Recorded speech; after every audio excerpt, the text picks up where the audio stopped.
प्राथमिक शिक्षा क्षेत्र में हेब व्यापक परिवर्तन। प्राथमिक शिक्षा पाई राज्य में रहिब गोटे बोर्ड। राज्य माध्यमिक शिक्षा परिषद और राज्य उच्च माध्यमिक शिक्षा परिषद को मिसाई गोटे बोर्ड गठन करने को निष्पत्ति निया जायछि। लोकसभा भवन में मुख्यमंत्री मोहन चरण माझी विद्यालय और गणशिक्षा विभाग कार्यक्रम समीक्षा करी एहा कहिसंति जातीय शिक्षा नीति 2020 अनुसार ओडिशा रे प्राथमिक शिक्षा को सुदृढ़ करने उपरे गुरुत्वारोप करिसंति मुख्यमंत्री। आ कहिसंति जे स्कूल शिक्षा को सुदृढ़ और उन्नत करने राज्य में गोटे बोर्डर आवश्यकता रही। एणु बीएसई और सीएचएसई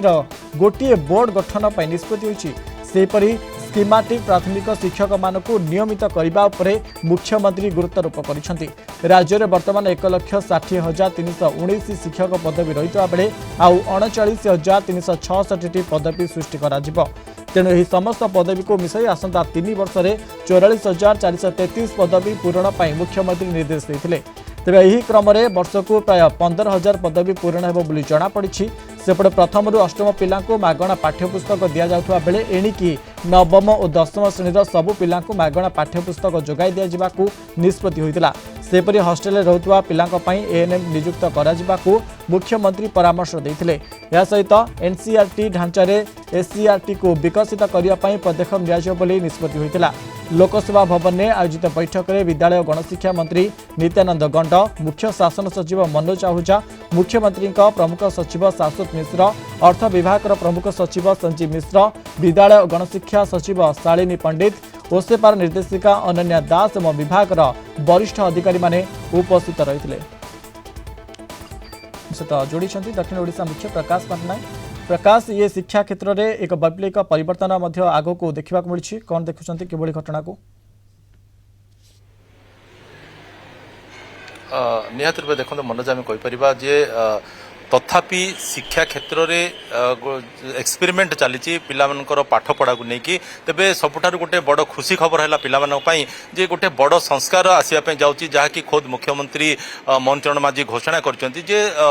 मैट्रिक बोर्ड अर्थात दशम श्रेणी बोर्ड आउ सेपटे जुक्त 2 बोर्ड से दुईटा जाक बोर्ड मिसई गोटे नुआ बोर्ड गोटे गठन कर केवल सेतिक नुह जो नवम दशम श्रेणी पिलामानंकु मागणा पाठ्यपुस्तक मिलिबो आउ सीमाटिक जो टीचर माने थिले ताकू नियमित कर तो प्रकृति में तार प्रभाव शिक्षा व्यवस्था पर केते पड़ियो पिला भविष्य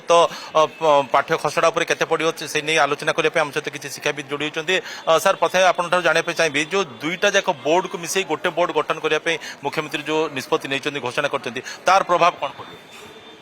नहीं ठीक समय ठीक पदक्षेप नहीं या द्वारा परिचालना क्षेत्र में एवं प्रशासनिक क्षेत्र में आपण मैंने देखिए टे श्रृंखलित आसव एवं नवम दशम जो माध्यमिक एवं उच्च माध्यमिक मिसीजा द्वारा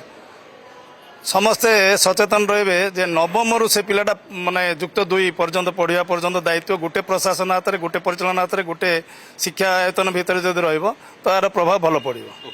गोटे कथा सीमाटिक जमी तल दिन शिक्षा सहायक थे परवर्ती समय से नियमित कराला एवं सीमाटिक टीचर मानक नियमित करने घोषणा कर मुख्यमंत्री तार प्रभाव कौन पड़ो? मुख्यमंत्री ये जो पदक्षेप बहुत स्वागत योग्य पदक्षेप कहीं शिक्षा क्षेत्र में गोटे जुगान्तकारी प्रभाव पड़ो से माने जदि रेगुलर हेले निश्चित भाव में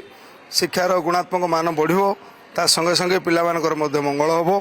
निश्चित वैकेंसीटा को निहाती रूप मिट कर गोटे कथा है जो अष्टम श्रेणी पर्यंत पिला मागणा पाठ्यपुस्तक प्रदान कराला बर्तमान नवम दशम पिला मागणा पाठ्यपुस्तक प्रदान कर तार किसी पाठ्यपुस्तक सहित पिलांगर परिचय आहरी निबिड़ हम जो बाहर अभावग्रस्त परिवार जो पिला माने थे से द्वारा विशेष भाव उपकृत हे सठिक समय समान समय पिला बाहर बही पहुँचला से बड़ सब बड़ आह्वान घोषणा करने व्यवस्था भितर सुधार तो यहाँ चाहूँ शिक्षा विभाग संस्कार हो किंतु पिला जदि ठीक समय पाठ्य खसड़ा अनुरूप जब बहिगंडिक पहुँची से पिलार तार सिलेबस अनुसार ठीक समय तार धार्य समय भितर शिक्षादान करुवा शिक्षक भी सुविधा हम और पिला द्वारा विशेष गरीब गुरुआ पिला ये गोटे बड़ सहायक बोली कह जाए। सर आ गोटे कथा देखुचे प्राय 30-40 वर्ष धरी विशेषकर पिलामानंकर शिक्षा जो स्कूल पिलानकर शिक्षा को लेकिन गोटे एक्सपेरिमेंट चली तथापि चली प्रति वर्ष कौन ना कौन गोटे नुआ नुआ किसी से भितर जोड़ी दि जाऊँगी भितर बर्तमान जो प्रकार चिंता कराई दुईटा जाक बोर्ड को मिसई गोटे बोर्ड कराड़े जो शिक्षक जो अभाव ताको पूरण करने पदक्षेप नहीं जाऊँगी पिलामानंकर गरीब गुरुआ पिलामानंकर भविष्य कथा चिंता कराई तांकर आर्थिक दृष्टिकोण मागणार पाठ्यपुस्तक प्रदान कर चिंता कराई नवम दशम पिला पूरा ओभरऑल जब आम देखा कौन भावुं गोटे शिक्षक हिसाब से आपण कहले 30 वर्ष है एक्सपेरिमेंट चली एटा एक्सपेरिमेंट तो कहवा नहीं गोटे प्रकार एक्सपेरिमेंट हेले भी गोटे रिफॉर्म बोली कहवा शिक्षा क्षेत्र एटा गोटे संस्कार आसी एवं ये संस्कार रे पिला माने बहुत बेनिफिट होचंती आपण 2018 मसिया हम जतलो देखितिलु मर्जर स्कूल हैला जे गोटे पंचम श्रेणी हाई स्कूल रे मिसिले सेटर प्रशासन बहुत सुविधा चाहिए स्कूल कथा अतीत रे जो सब व्यवस्था होता से पिला माने जो प्रकार बेनिफिट पाइथिले एबे भी मध्य जो प्रकार व्यवस्था करिया पे सरकार निष्पत्ति नेचंते ता द्वारा मध्य निहात रूपे पिला माने उपकृत हेबे एही हमें आशा करबा एही हमें कामना करबा मनोज निहाती भाବରେ ଅନେକ ଧନ୍ୟବାଦ ଆମକୁ ଅଧିକ सूचना ଦେଉଥିଲେ दक्षिण ओडिशा मुख्य प्रकाश पट्टनायक संपर्क